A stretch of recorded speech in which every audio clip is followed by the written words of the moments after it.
Well, we're back live from a little 10-minute break from the Vermont Housing and Land Conservation Coalition people, which is very interesting. And so now we've got some farmers on, and we're going to chat a little bit about the Right to Farm bill. Hopefully you folks have been able to review that a little bit. I know Bill has been with us, and Amanda some in the past, and we're still working on that bill.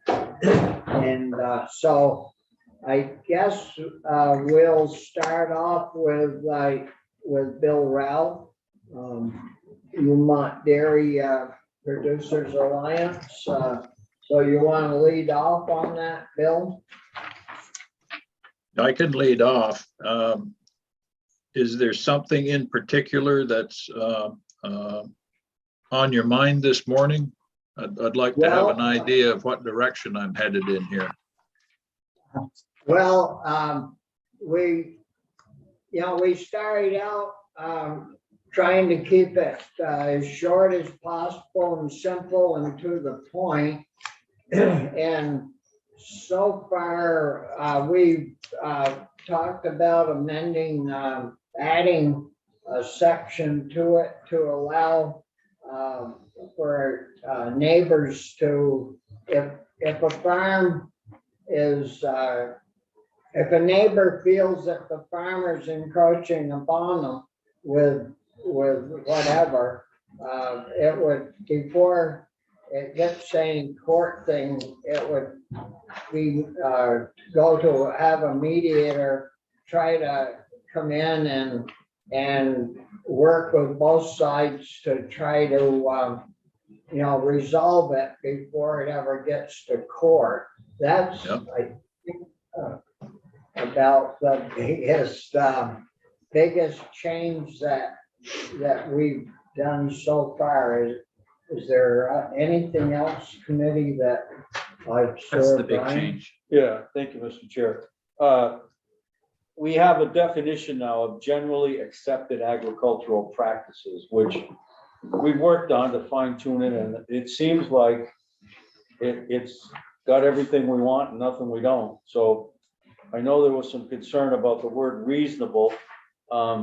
That's already in statute. So it wasn't anything that we were even looking at to change, because it's already in law. And our attorney seemed to think that it was fine just leaving it the way it is, because we've carved out what is going to be in the bill as generally accepted ag practices. You got to follow the RAPs and the pesticide situation with the rules and stuff. So I'm liking it. I think we're pretty close to where we want to be on it. And Good.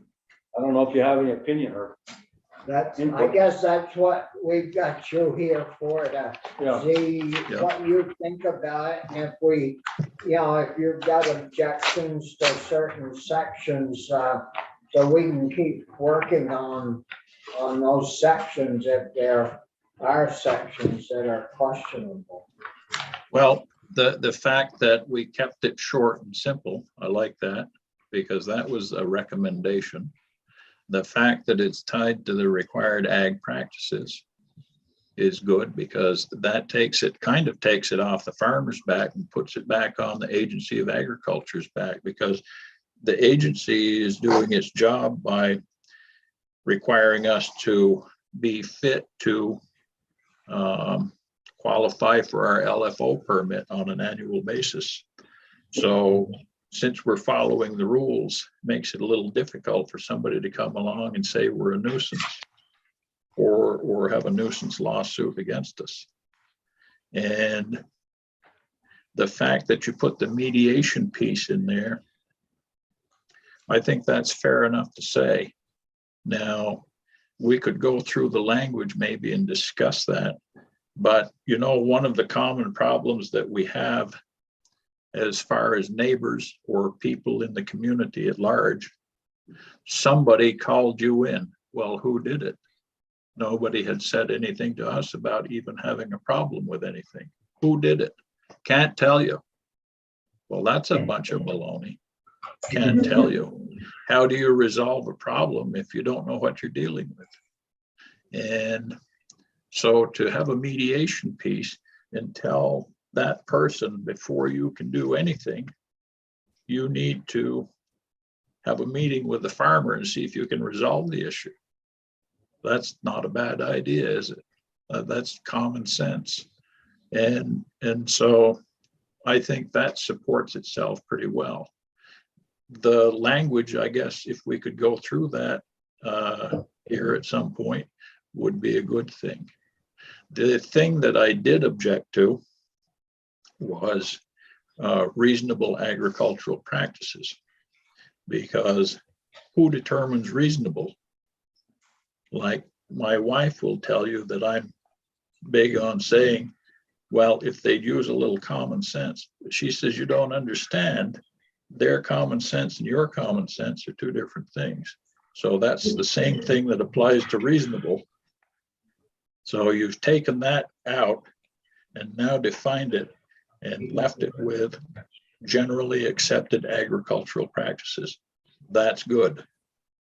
So Well, I think we you haven't taken it out, guys Bill. are on the right track. I think you're doing a good job Okay. there. It's actually still in the bill because it's still in statute now. We didn't, okay. Understand. Yeah.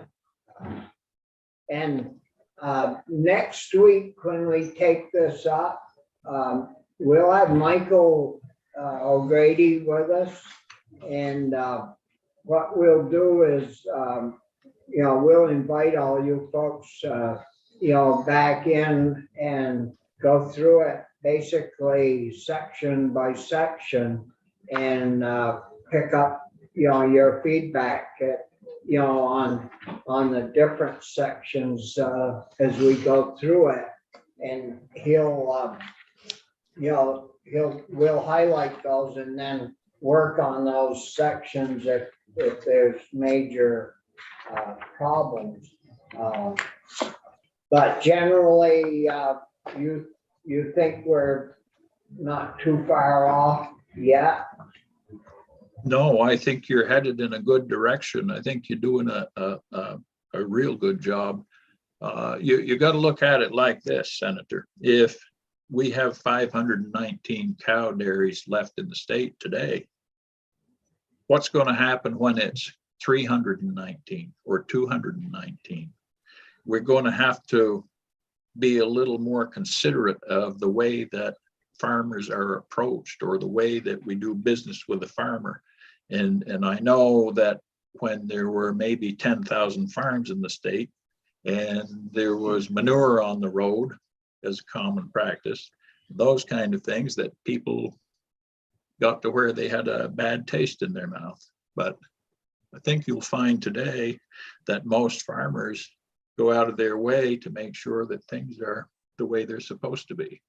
And we have a program that we have to follow with the required ag practices. We've made real good gains there.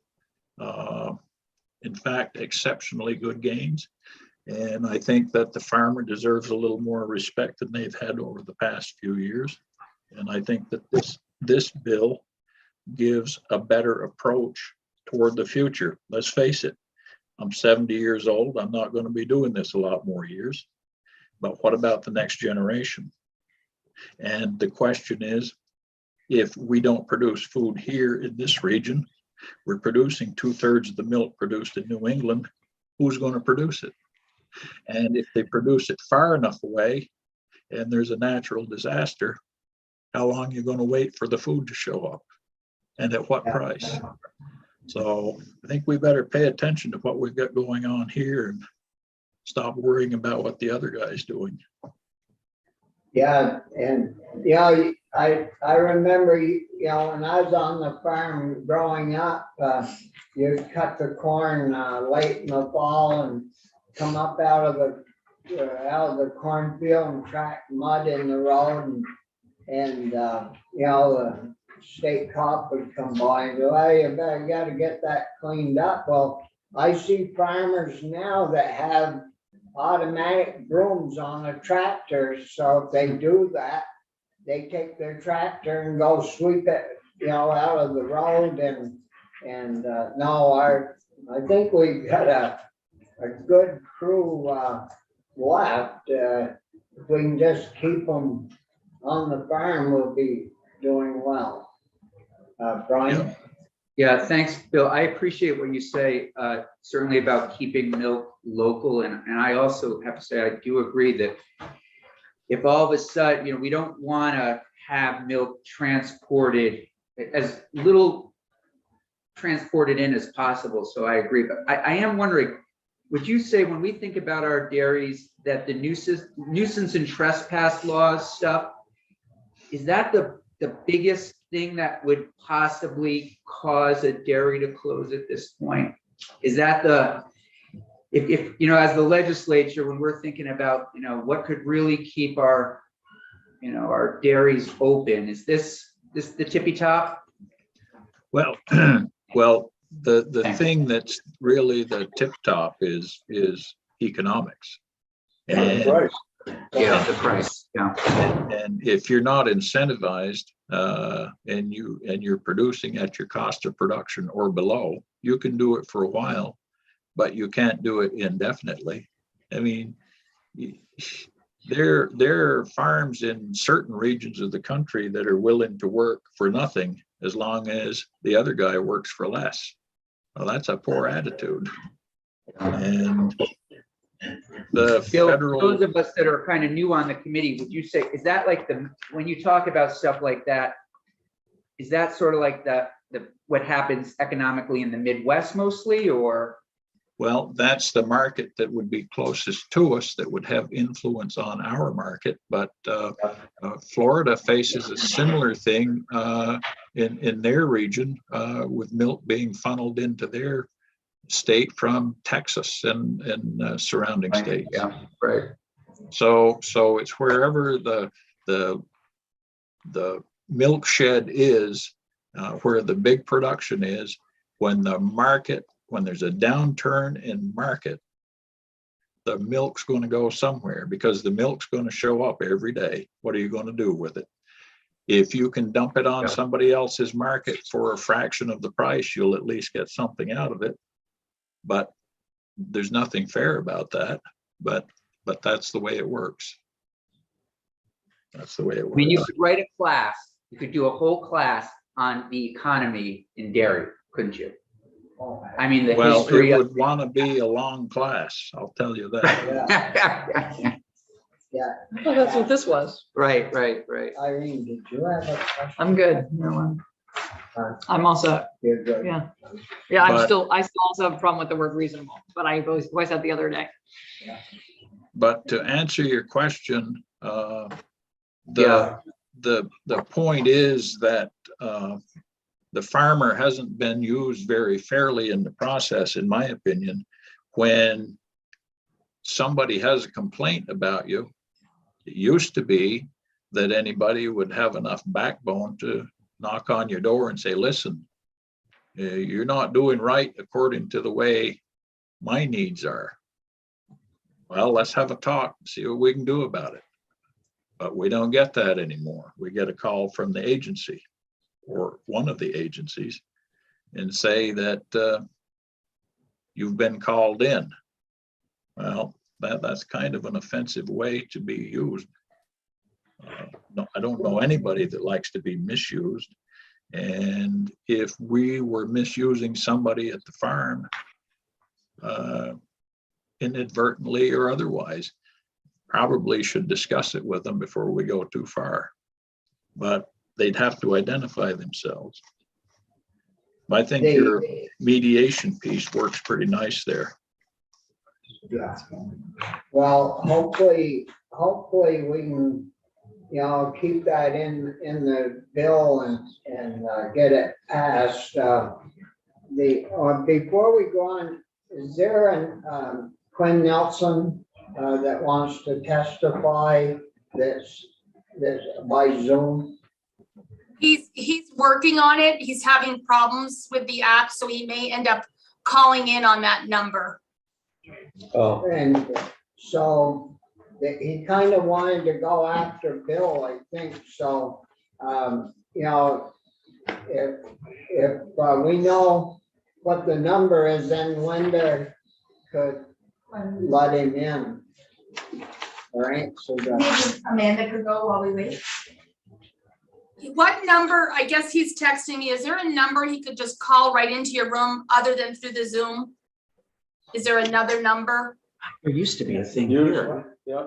what's your- There Yeah, isn't so- a number, there's a code he can call in. Do you want me to, is he available by computer? Can I send him the Zoom invite again? He's available on his phone and he was trying to do the Zoom off his phone, but if you gave him a direct number, he would just call in and testify that way, if there was a way. Nobody has the landline. I don't think we have that. I do. You do? I have a landline. Not here. Oh, So there's no landline. Here, there's no Brian, landline here, what's your really? committee phone number? Wow. I have no idea. We've never used this. But we could call into one of our cell phones and Yeah, could they put it on call speaker. One of the cell phones, that would Yeah, work. yeah, we could call him. Yeah, we could Or we call could him. call That would you. probably Okay. be easy. Okay, I'll give you his number and tell him. All right, I'm calling it. You read it to me and I'll, put it in. Sure. It is 802 802-673-2245. 673.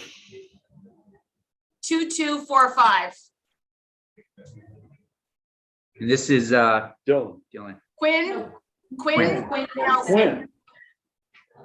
Oh, must be a relation to Dylan. I think they're brothers. Okay. Hey, Quinn. It's Brian Campion, Senate Ag. Good, how are you? I'm gonna put you on speaker. Does that work for you? And then it's no problem at all. So I'm gonna put you on speaker and then we're all here and we can go from there. All right, here you go. Hold on. Can get, so. Can you hear us okay? You can hear that fine, yes. Okay, Good. Can you guys hear, are they on Zoom? you can hear them? Okay. And we'll get back to you, Bill, if you have some closing thoughts. I know this, Quinn, I think's on a short time schedule. So good morning, Quinn. Thanks a lot. This is Bobby and we'll introduce ourselves so you know we're all here. Yeah, Brian Collmore representing the Rutland District. Irene Renner representing Chittenden North, which includes Fairfax. Brian Campion, Bennington County. Rich Westman, William County. And I'm Bobby Starr from Orleans County.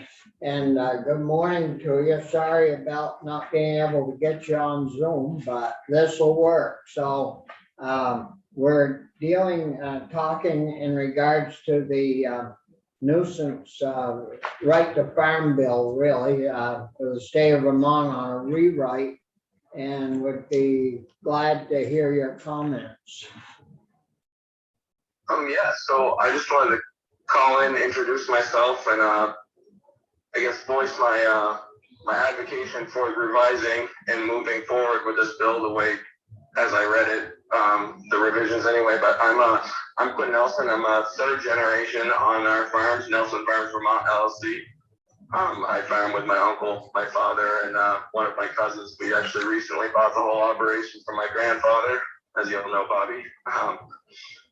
We milk around 2,000 cows, 2,200 right now, and we actually we just underwent a large construction project at our home base in Irisburg and built a 72 stall rotary. I just suppose I'm here to tell you that we are fully invested as the young generation of this farm. We actually, we recently just bought, like I said, bought the whole operation from my grandfather. We couldn't be more invested.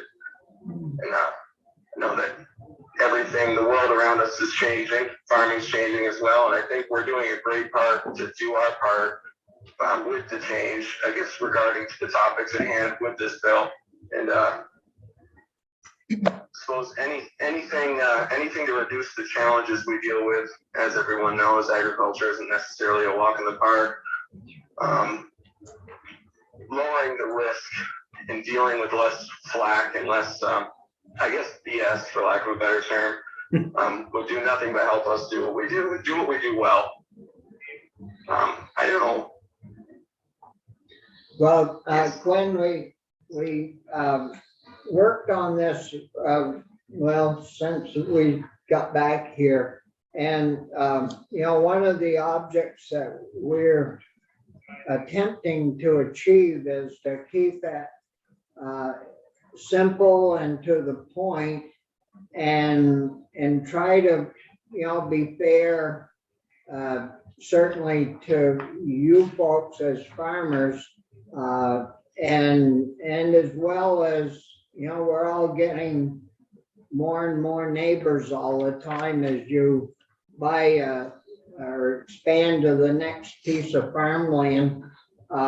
You pick up a new neighbor or two, and so we built in a system that into the bill so far where before you got to court, it would have to go through a mediation process and try to get it figured out between the neighbor and the farmer way before it gets to court and runs headlines in every newspaper in the state to try to give farmers a black eye. And I don't know, have you been able to listen to where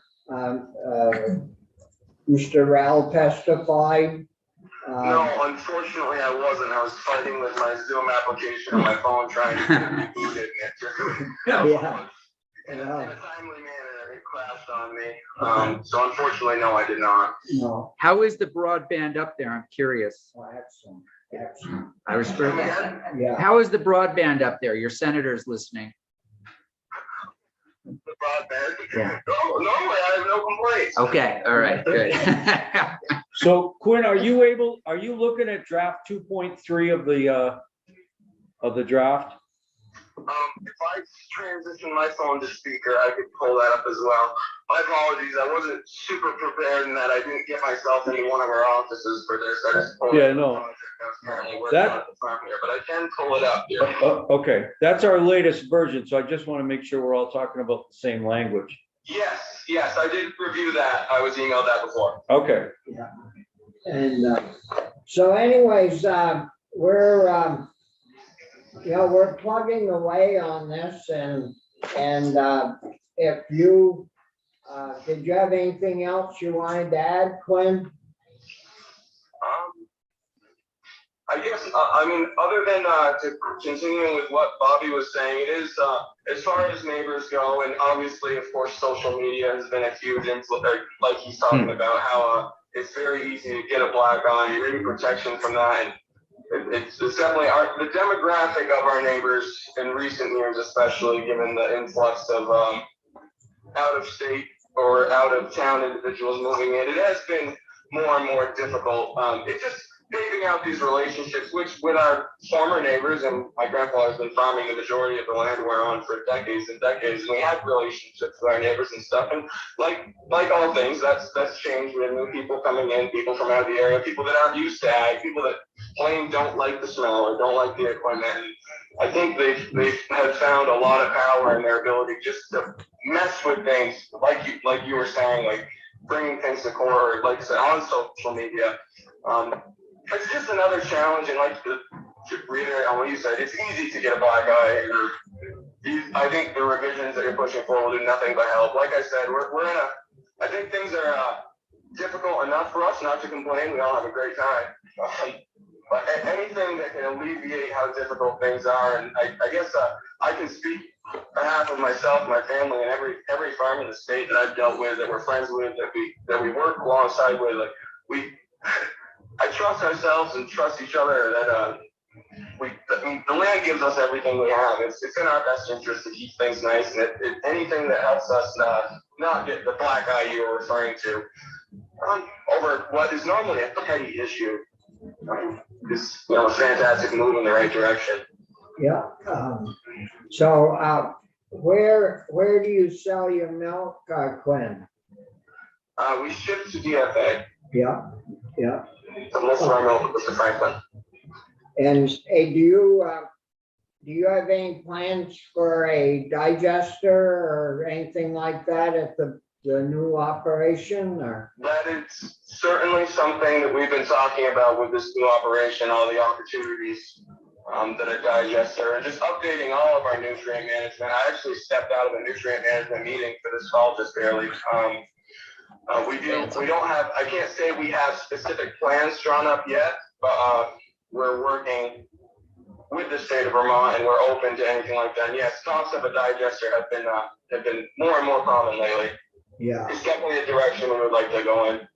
yeah, Brian? Quinn, has Irisburg seen a lot of growth during COVID also, like other parts of the state, a lot of people moving in? Yes, Irisburg, more so we have our land like it moves through a few townships, so Derby and Derby Line included. I'd say Irisburg less so, but Derby and Derby Line a lot so, and even Irisburg, yes. Yeah. That's just the demographic of who lives around and who our neighbors are is definitely changing. That's interesting. Yeah, any other questions for Quinn? No, thanks for taking the time, Quinn. Quinn, if you want to stay on and listen, you're more than welcome to, but if you have to leave to get back to your other duties, that's fine as well. Well, thank you very much. I'd love, just out of pure interest, and I'd like to stay on for a few more minutes here. I allocated myself 45 minutes to step out, so I still have another 15 to go. Yeah, well, I think, Amanda, would you like to go next? I'm going to have Kylie go and then I'll finish up if that's okay, Senator. Yeah, that's fine. Morning, Kylie. Good morning. How are you? Good, welcome. Thank you.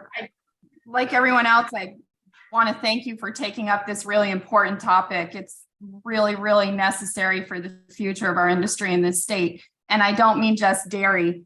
In our area, we also have apples still. So the apple industry in Addison County is pretty important. And I know, going years back, there was a pretty big suit related to the ox orchard. And I just have to wonder if some of what you have suggested in this new draft would have really benefited that family who spent a lot of money on litigation and their business was never the same afterwards. So I guess thank you for taking this like head on for us. I also want to piggyback on a question you guys had about what are some of the primary reasons why dairy businesses are closing in our state? And maybe I should introduce myself. I should start there probably. I'm Kylie Chittenden. My family has an LFO. My brother is just over my shoulder. I'm 42, he's 38. And we have recently taken over my family's business. And my parents are retired now. So we're, like Quinn, very vested in the future of this industry in Vermont. So where I want to go with the question about the economy is, I guess I would kind of piggyback onto Bill and say, the economics really do play a major influence on how businesses decide to stay or exit in Vermont.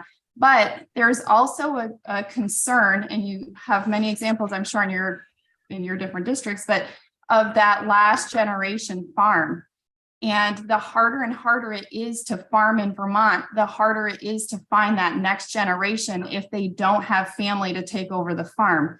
This bill that you guys are working on helps that next generation stay or expand onto those other farms. So while the economy certainly plays a role, the next thing that's like really heavy is who's going to take over these farms. And the margins are tight in our industry. So I guess I would also, commend you for taking this on, because we don't have in our budget money for litigation with a neighbor. And truly, we want to be great neighbors. And this just gives us a mechanism to show that, and that the mediation piece hopefully will help with our margins where we aren't litigating. In my area, we just put in, on our farm, we put in a 4.5 million gallon manure pit. And we had to sift through the dirt based on NRCS looking for arrowheads. So we had like 6 or 7 NRCS staff spending the majority of this past summer looking for arrowheads in that area. We have a lot of new neighbors with new $1 million homes around us. And one of our neighbors was concerned about having a manure pit in his vista and spent some time with the NRCS people looking at or asking like, why are you doing this? Why do they have to have a manure pit here?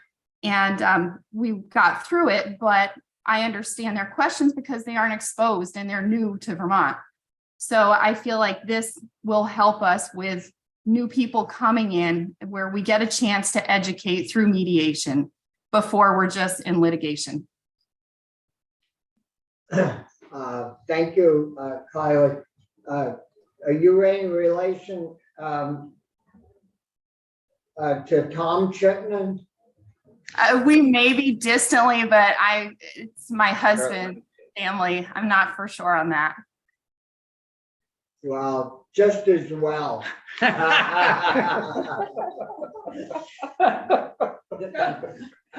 I'll tell him though that we had his Cousin in, right. We'll tell him we had his sister on Zoom. Wasn't very happy with his voting. Thank you. Yeah, it must be heavily populated around where you are, where you folks are trying to farm, and it's got to be a lot different than Quinn's situation in Irishburg or even Bill and Amanda's situation. You know, we get a few new people, but not like you folks in Chittenden County. Well, we're actually in Addison County, but we have some land in Cornwall right outside of Middlebury College. And so there's houses going up right there. And then here in Shoreham, we've had like houses that surround our real estate have turned over. You know, as people moved out of the city, they came to my area, likely with ties to the college. But so we've got new neighbors, same house, new neighbors kind of situation. Yeah. Brian? Thank you, Mr. Chair. Just want to make sure you've been able to read the language in the bill and could offer any suggestions for something to either be added or taken out. I have reviewed it. I could probably go with a finer tooth comb on that. I like the mediation piece. I like anywhere where you've defined things closer, like the generally accepted ag practices. That gives less room for interpretation. Wherever you can do that, I feel like that these things obviously don't get updated regularly or quickly. So wherever we can define things better, I think will be helpful for us. I don't have specific examples, but the general feel of things I'm pretty happy with and grateful for the work you're doing.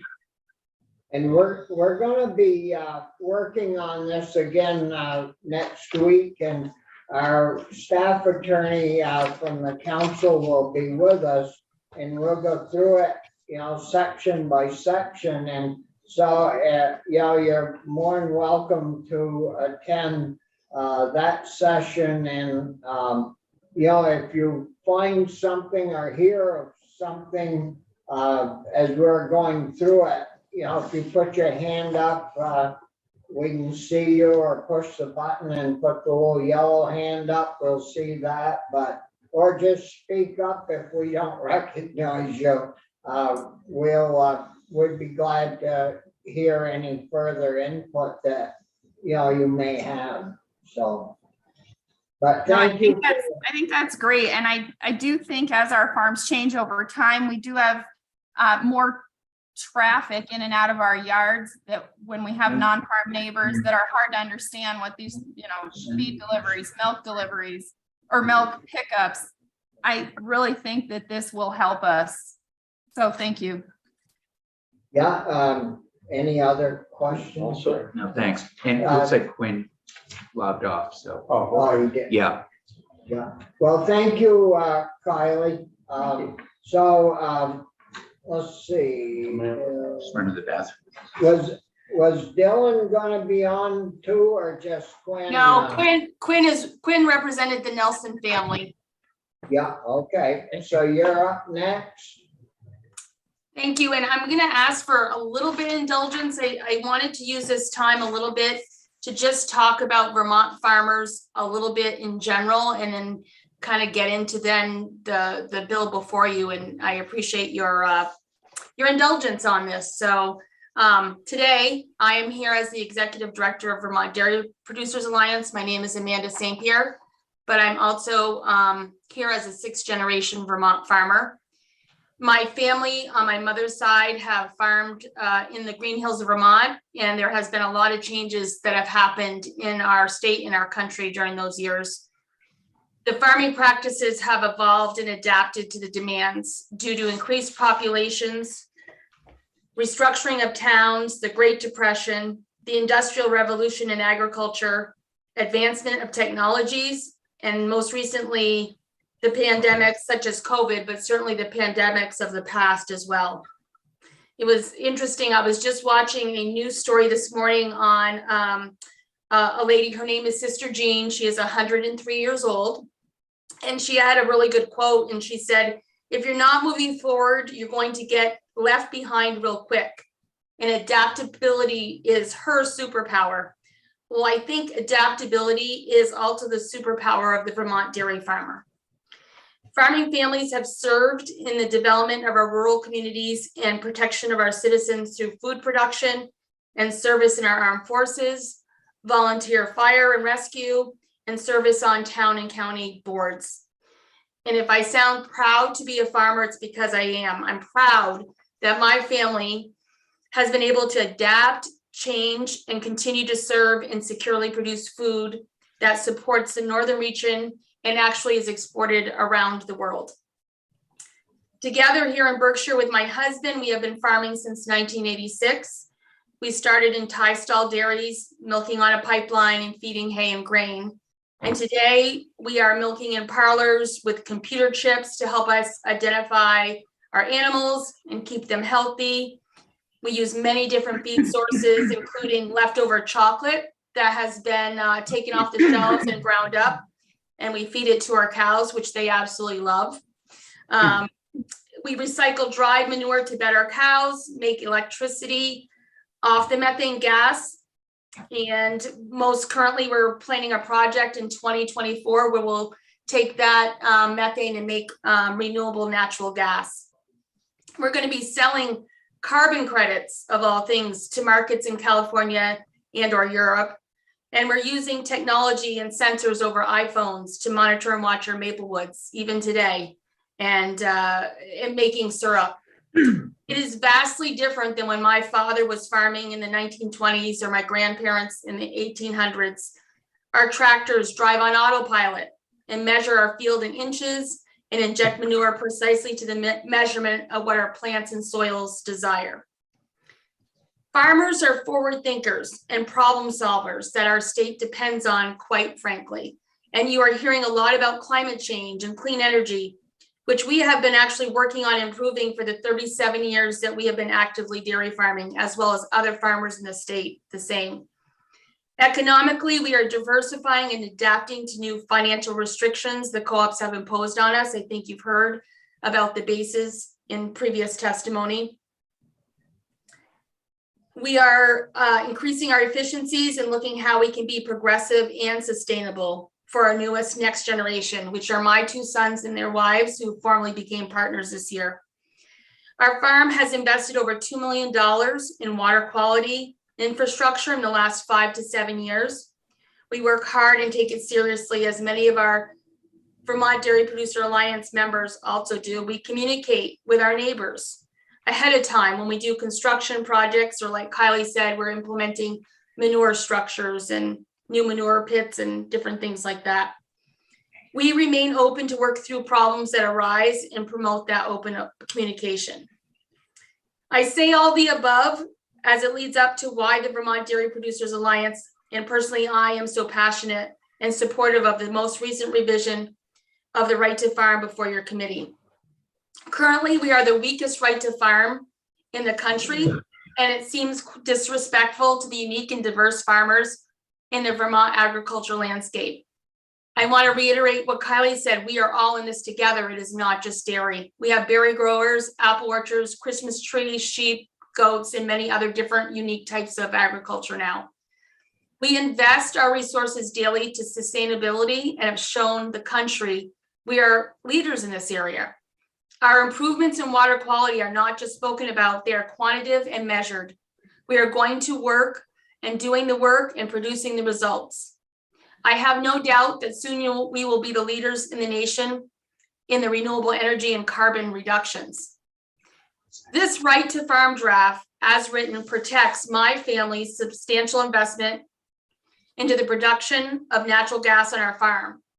And without this revised right to farm, we would be exposed and uncertain. The permitting process of production of renewable energy is exhaustive and broad. But even though we obtain the various permits, the thought that someone could claim the change in our farm as a nuisance would be very damaging. We would be in a situation where all the permits that have been achieved, and yet if someone is not understanding that this is a farming activity, could claim a suit, and our exposure would be very high.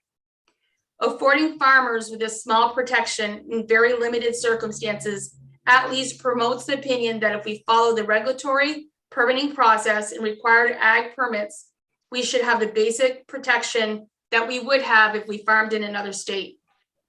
Currently, without the revised right to farm, Vermont does not offer that protection, even though the investment and the work that has been going into follow these laws. The work your committee is doing in this bill is not only important, but it's crucial. And I'm going to add to the economic question that was posed. It's crucial to the sustainability of our diverse agriculture, and it affects everyone. This is not a bill for dairy. I just want to reiterate. This bill actually protects the investment all Vermonters have made in land conservation, water quality grants, efficiency grants, ag education, processing facilities, slaughterhouses, greenhouses, and etc. It's all been money Vermonters have paid to support these activities. Offering this very basic security, which encourages farmers of all classes to continue to work in Vermont, is crucial. Vermont quite simply needs us for our economic contributions, land and water stewardships, and for the promotion of our tourism industry. And as most recently saw in COVID, food security. We will continue to do all the things that we have been doing and more, but we're asking the committee, as you have been so diligently working on, we need the passage of this bill. I'm asking for your continued work. I'm thanking you for your work and your efforts and show ultimate appreciation for taking this up and offer our help in any way that we can. And I'll open it up to questions, and I thank you for your patience on my long-winded thoughts this morning.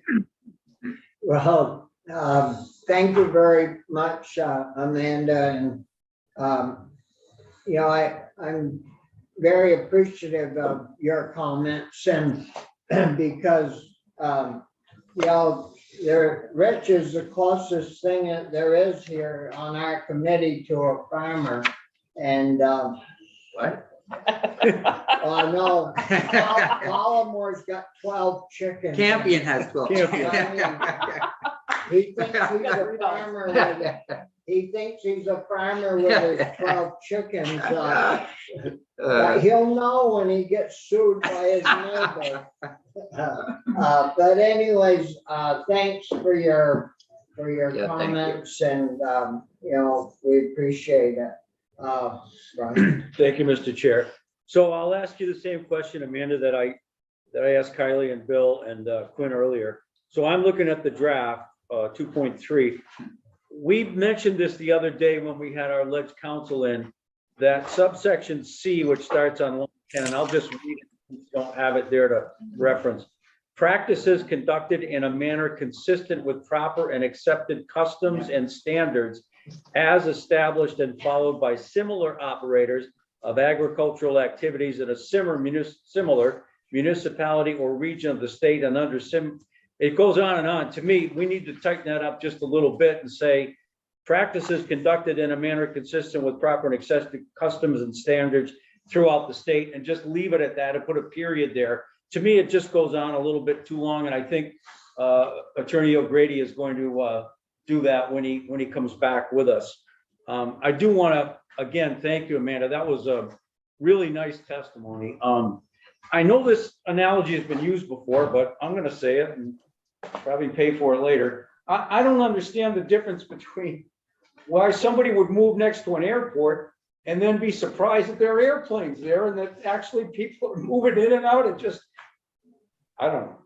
It always amazes me how people will come up and move next to something and then immediately want to change it. Why move there then? I don't get it. So I think just to answer that a little bit, in our county, and I don't have the right statistics, but I was listening to the earlier testimony that you had at 9 o'clock, but there has been considerable amount of land trust, like land development rights sold, right? So there is somebody moving into the area sees these beautiful meadows and open vistas and they see the mountains and they're like, gosh, this is a perfect place. I'm going to build my house right across. But they don't understand that it's a working landscape and what it takes to pay, even though you've got your, thankfully, and it's so appreciative of current use and that kind of thing, but there's still taxes to pay. There's still insurance, liability insurances. There's still cost involved in keeping that working landscape. So in our county, Senator, what we're seeing is that, especially since COVID, we've had a lot of new houses built, old houses renovated, which is nice to see. I mean, it's nice to get a little resurgence in our rural communities, but with that comes a little bit of lack of understanding of what it takes to maintain these working landscapes that they want to go for walks on and run their dogs and snowmobile and skis. So I think some of that is that piece. And I appreciate your comment on that section. I would like to see that section a little more tightened up. And I want to just say, I really appreciate the generally accepted ag practices, because as farming evolves and new practices come, this allows that to be included in it, right? So it doesn't hold us to a certain period of what practices were in 1970. We need this to kind of evolve. And I think generally accepted ag practices allows that interpretation to evolve in what my sons are going to be farm. Like, who knows what they're going to be doing in 20 years? You know what I mean? So I appreciate that mobility of language. Yeah. Brian? Thanks, Amanda. Helpful testimony. Just to give us an idea, over the past 3 years, how many neighbor complaints would you say you've had and how many have ended up in court? Well, that's a funny thing, Senator. We have probably had our fair share of complaints, as Bill and Kali know, because they're in my inner circle. But we do try to resolve it. Like if they come to very open on our social media, this is the number to call, let's work through it. And then we do newsletters. We do newsletters like on this new project we're doing, sent newsletters. This is what we're doing. We had public meetings, just trying to get ahead of that. But no, I think the reason that it hasn't actually gone to court is because we've tried to resolve things. Unfortunately, now I think society has changed and it's a little more Sue happy. And I think it could become who has the deepest pockets. And that's a concern. And that's why this mediation piece in here is super important. That's helpful. Thank you. Appreciate it. I think it's also important that you added, to me, a whole world of other farming activities, like the vegetables and the maple and all that. I mean, I guess somebody could move next to a maple sugar bush and be offended because they saw taps on the trees. I mean, it just, again, I'm just puzzled. So why anybody would move and then be surprised. Right. Rich? I hear this remark about people, the industrialization of our roots with sugar place. Yeah. And people that have cross-country ski trails and then you end up with the lines all through there. There's a conflict. For me, and I'll just speak for When I grew up, there were 11 farms in the valley I live in. There's one left. Yeah. And we were all neighbors to each other. The road I grew up on, we were the end of the road. There are now 27 houses past us. And the people past us. So, and the people moving in now grew up in urban places because we're more transient. And they don't have the same feel as walking up to a neighbor that has farmed or has lived there all the time and came from a rural place. It really is the conflict of urban versus rural moving in around each other, and that, so it's a different place and there are less farms. Yeah. So are there other questions? No, thank you. That was helpful, very helpful. So, Bill, did you have any further comments, Bill, as we kind of cut you off there before? Oh, that's fine. That's fine. I said enough, but I would, to follow up on that last comment by the senator, I would say that I can understand how that happens.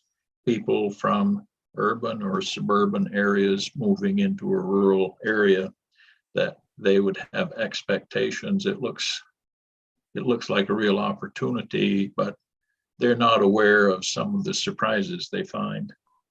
And to try to help deal with that process, over the last 10 or 12 years, we did an outreach project at Green Mountain Dairy, and my brother would often ask me, why are we doing this again? Well, we're trying to open the farm up so that the consumer, we need the consumers, otherwise we don't have any money to work with. But we need to give the neighbors an idea of what today's farm is all about. And it's quite a lot different than most people think. And over those few years, we've hosted tours for over 33,000 people from 48 countries. And they appreciate it. But the common thing that you hear from them, if you show them a process, whether it's in the barn or in the field or whatever, they say, well, gee, I didn't know it worked that way. See, but and my feeling is, no, they didn't, but they still had an opinion. So you have to give them a factual basis for their opinion, and treat them like a friend. Be nice to them. Give them an opportunity to see. I mean, when I travel, if somebody uses me that way, I'm more inclined to understand what they're talking about and more interested to be around them, to be nice to them. So it comes down to people being too aggressive with their neighbors, all based on a misconception. So we have some responsibility as farmers and as Vermonters to work with the folks that are coming here, because they're here. And a lot of them are good people. Some of them are probably not so good, but there are a lot of good people, and we have a responsibility, and the committee you're in today has a responsibility to adopt the laws that help protect a process that observes democracy in a way that everybody can benefit from it. So I'd like to thank you for your work on that. I guess that's all I have to say. Thank you. Kylie, do you have any last thoughts or closing statements? Yeah, I just maybe wanted to mention like two thoughts. They aren't exactly connected, but like Amanda was saying, we've sold a lot of development rights within our state, and this right to farm will make the lack of development rights valuable, so we can still continue farming. So I guess I just want to throw that out there. But then the other thing is, there's a lot of irony in being a farmer in a community where we have new people moving in, which that's never going to change. Those same people that feel frustrated with us or what we do we're also the same people they call when their car is stuck in their driveway, or when the town shed is frozen shut and they can't get sand moved to make sure the school bus that's carrying our neighbors' kids can get up a hill. And as a farmer myself, and I know Amanda and Bill will echo this, we feel a responsibility to our community to be that person or offer what we have for resources to help our community. And I think, you know, I hate to keep like seeming so grateful, but this type of legislation will allow us to remain an important resource in our communities where we can do those things. The other thing is, like Bill and Amanda both, we all are doing things, and Quinn as well, we're doing things in our community to open our farms more than we ever have. We have 4-H clubs, we have summer camps, we take interns. Great. I just think we're really trying to double down our efforts, and this will help us continue to feel positive about doing that and keep young people coming back to our industry. Yeah, Irene, Thank you, Mr. Chair. Kylie, could you remind me how many cows you have and what else you do on your farm? Sure, I actually have some rentals outside of my farm, so we have around 1,000 cows. We're an LFO. Quinn has 2,000. Is that what he had? Yeah. Thank you. and they have Thank you. 1,000. Yeah, they have 1,000. Yeah, just one more comment. I want to say thanks to everyone, and I'm so grateful at how nimble you are. I can imagine people getting into farming or farmers in past generations who are really good at farming, but you have to put out a newsletter that's visually appealing and well written and creative and tells a story, and you have to go out and do these public events, which maybe you're naturally an introvert who just wants to milk cows and deal with your animals, but you can't afford to do that. You have to go out and be people facing as well. And on and on and on. So thank you for being so adaptable. That was the word I think of the day from Amanda. It boggles my mind because how creative you've had to become and how many more talents and how many more hours you have to spend in a career that already takes up so much of anyone's time as a human being to try to make a farm work. And you folks are doing so much more. So thank you for all that you are doing to remake yourselves and reinvent yourselves as farmers all the time to try to get in front of these issues and get in front of these new folks who move here, and keep up the great work. Proud to do it. So, any further questions? That was great. Anything from you folks that are on the line? Any further comments? Want to remind you that Linda, what day is it next week? We're gonna work on. We'll get you the date, so you know if you're available, you can come back on and listen. Thursday, Pardon? Thursday, Next Thursday at 9 o'clock. first thing at 9 o'clock. Next Thursday, we'll have Michael O'Grady in, and we'll talk with him beforehand, maybe on the change in section 3 or item 3 that Senator Collmore mentioned. We'll try to get that thing figured out and straightened out there, shorten that up. And but again, you know, the committee and I are very thankful for all the time that you've given us in trying to get this thing crafted in a manner that will work. You know, a lot of times, I think we do things here that we don't talk to the practitioners to really hear what's helpful to them.